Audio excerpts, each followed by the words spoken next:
Всем привет, дорогие друзья, на канале PakeMaker. С вами, как всегда, я, Михаил. Приглашаю вас прослушать рубрику «История персонажей» из игры Mafia 2 Definitive Edition. Сегодня расскажу про Микош Майк Бруски.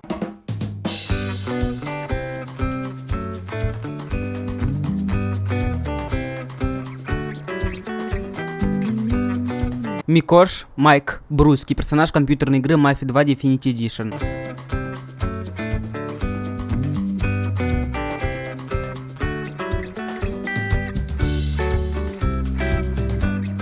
Майк, считающийся механиком, является профессиональным преступником, отбывшим 2 коротких тюремных срока в возрасте 20 с небольшим лет за участие в ограблениях банка Лос-Хевена.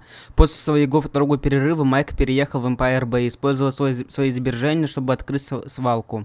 Майк занимается различными аферами, торгует краденным автозапчастями, скупает краденые и позволяет мафии использовать его свалку для уничтожения компрометирующих улик. Он фанатик автомобилей, большую часть времени проводит в своем гараже. Именно с ним Вито Скалетто начинает после возвращения со Второй мировой войны.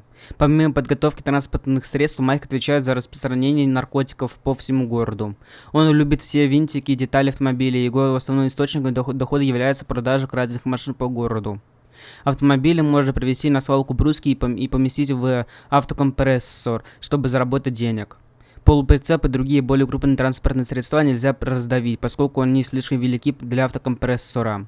Как только машина загоняется внутрь, игрок выходит и поднимается по лестнице к панели управления, где он активирует, а затем добавляет деньги. За каждую машину может заработать около $400. А если вы хотите узнать о разных раздачах на разных площадках, или вот на приложении iOS и других разные промокоды, разные игры, разные площадки, разные халява, то присоединяйтесь к моей группе «Ну просто халявы». Ссылочка находится в описании данного видеоролика.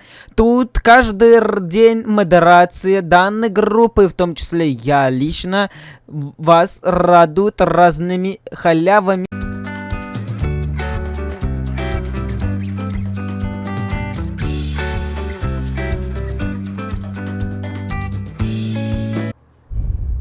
Поскольку он поляк и родился в Польше, изначально его фамилия могла звучать как Бруцкий. Рост Майка, возможно, около 190 сантиметров, поскольку он на полуголовы выше Вита, который ростом 6 футов, примерно 182 сантиметра. В пиратской версии игры его можно заметить в Хартвудской тюрьме. Единственный в игре выходец из Восточной Европы. Он считается не считая Бруно Левина, происхождение которого точно не определено. Вита сразу же не взлюбил Майка. Как сказал Вита про Майка, по мнению так урод конченый, но Майк не наоборот хорошо относится к Вито. В голове лестница в небо, когда Вита рассказывает Джо, может приехать к Майку и спросить, где Джо, тот предположит отправиться к Джузеппе. Бруски одет как сантехник, но это также намекает Джо, называя Майка слесарюгой. В течение всей игры Майк даст Вито всего лишь одно задание, но если зайти в любое другое время, то Майк всегда будет говорить, что работы нет. Кроме того, Бруски никак не будет реагировать, если Вито придет к нему в вонючее или в одном нижнем белье. В русской и английской версии Его и Эль Греко озвучивал одни и те же актеры. Возможно, не знаком с Джимми, поскольку в DLC предприятия Джимми вместе с Джимми, Майк хоть и находится на свалке, но зайти к нему в помещение невозможно. Желаете меня поддержать? Не забывайте подписываться на мой буст. Вы увидите мои слезы, мои огорчения, просто веселый, прекрасный контент неудачных фейлов моментов. Ссылочка находится в описании данного видеоролика. И на этом история про Микош Майка Бруски из игры Mafia 2 Definitive Edition подходит к концу. Всем спасибо за просмотр. Не забывайте план действий, которые видите на ваших экранах. Колокольчики и подписка на канал.